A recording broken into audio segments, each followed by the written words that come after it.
truck like sheared off every single one of those little wooden pieces holding the guardrail, and the guardrail itself looks like tinfoil. I mean, think of the impact that caused that. I mean, look at all those little spots right there. Those little spots used to have the wood, right? Yeah. Yeah, you can see all the wooden pylons there that were holding the guardrail. Those have all been shattered. You can see the DPS there walking by, and you can see all the debris that was holding the guardrail in place have just been shattered, probably 6 or 7 of them. And then the final impact here right before it hits the concrete section, and it just peeled that guardrail off and moved it to the side, and you can see how the truck bounced off of that. A lot of damage to the windshield of the truck. This is pretty severe damage. This is a pretty interesting spot here. There is an entrance, or excuse me, an on-ramp, I should say, from Via Linda to the 101. And this is a pretty quick change. You have to get all the way over so that you're not being forced to exit at Shea. So it's a quick move. So with all the traffic, it's kind of an interesting little spot here for traffic as it tries to get on through. But you can definitely see that the damage to that guardrail is just incredible.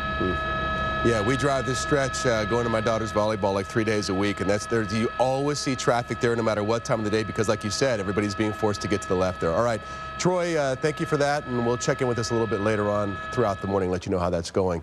Police are on the scene of a shooting in North Phoenix right now. A woman and her boyfriend in their apartment when the ex-boyfriend shows up, according to police, and pulls out a gun and opens fire. Marcy Jones is at this scene with more on this. Marcy.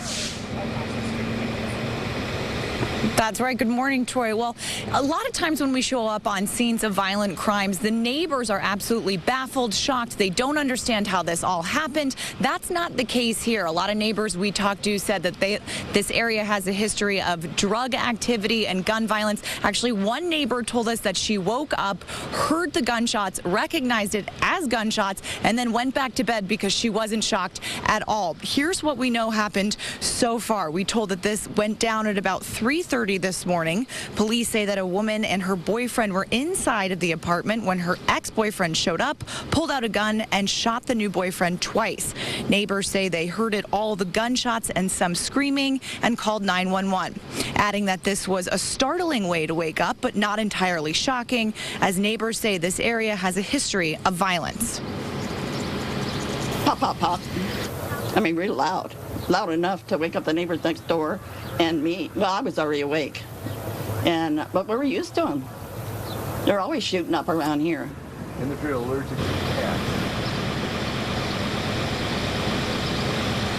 Police are still piecing together exactly what led up to this, if there was a confrontation before all of the gunfire. But we do know that they will be here on scene for a while longer. Also, that shooter on the loose, they're looking for him. That's the main focus right now. The victim, we are told, is in surgery right now with life-threatening injuries. And, of course, we'll stay on top of that to bring you the latest medical condition. But for now, that's what we have out here, guys. All right, Marcy, thank you. Busy stretch of freeway back open. This has been a rough morning for commuters. Bad crash involving a motorcycle overnight. Happened midnight. So the on-ramp, US 60 to I-10 is where it happened. 2 men were on that motorcycle we just showed you. Biker lost control and crashed. Both men thrown from the bike, only one of them wearing a helmet. 2 off-duty deputies were nearby and got to the scene first. The rider was unconscious, the other okay. DPS believes alcohol was a factor, and we could see some charges now. And Andrew's going to show us in a few minutes whether or not that's still causing problems on the 60, but it sure was earlier this morning. Children at Saguaro Elementary returned to class from spring break this morning. It'll be the first time they're together since the shooting death of one of their classmates. A week ago, that 9-year-old Landon Lavarnia was shot. His mother originally told police that her 2-year-old son got a hold of a loaded gun and accidentally shot Landon. But police say the story just did not add up. There's the mother there. They say after Landon was shot, the parents tried to clean up the scene, the blood, which was all over the house, and that was while Landon was sitting there with a head injury, slowly dying. Police say it was only after they cleaned everything up that they called 911. The parents, Wendy and Kansas Lavarnia, are both charged now with first-degree murder. At this point, it's not clear how Landon was shot or exactly who pulled the trigger. Yesterday, friends and family held a car wash to try to pay for Landon's funeral. They hoped to raise $2,000. With the parents, in custody right now, the last thing that we want is, the state to, take care of the funeral arrangements.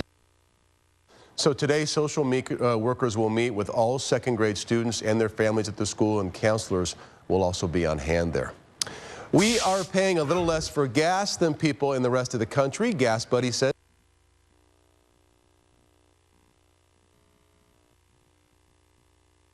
number's a little bit lower, 32%. The city with the most millennials living with their parents, Miami. 45% of 18 to 34-year-olds still living with mom and dad. Ooh. There you go, Andrea. So you got the little ones there, and you think they're out of there at 18. But, you know, you can never really be sure. Especially when they come back. I'm back, Mom and Dad. Yeah. Oh, that's wonderful. I love my kids, but I feel like at some point they just have to fly the nest. Just put it on the whiteboard. At 18, you're out. Don't get me started on my kids' whiteboards. All right. Good morning, everyone. Traffic right now, it's pretty messy out there. It started messy with everything that was going on the 60, and we just keep adding problems to the mix. So good luck to all of you that are headed out. We're going to try to get you in on time. Baseline, just south of the 60, we have a crash there. All right. Thank you, Kylie. Well, the US 60 is back. As of now, they do not have a good suspect description for us to provide you, but of course, we'll keep you posted on any new developments. For now, we're live here in Phoenix. I'm Kylie Cruz, 3TV. All right. Thank you, Kylie. Well, the US 60 is back open.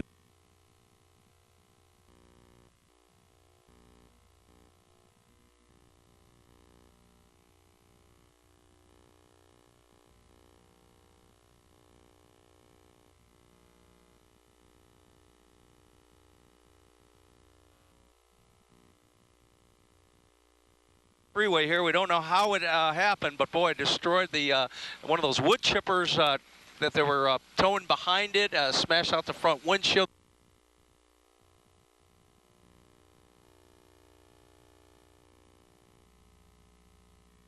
Leader says he'll do to help.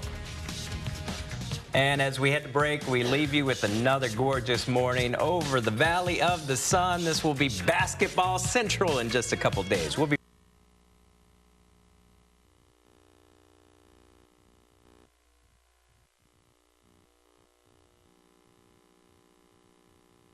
$99 special. Stanley Steamer, you're certified.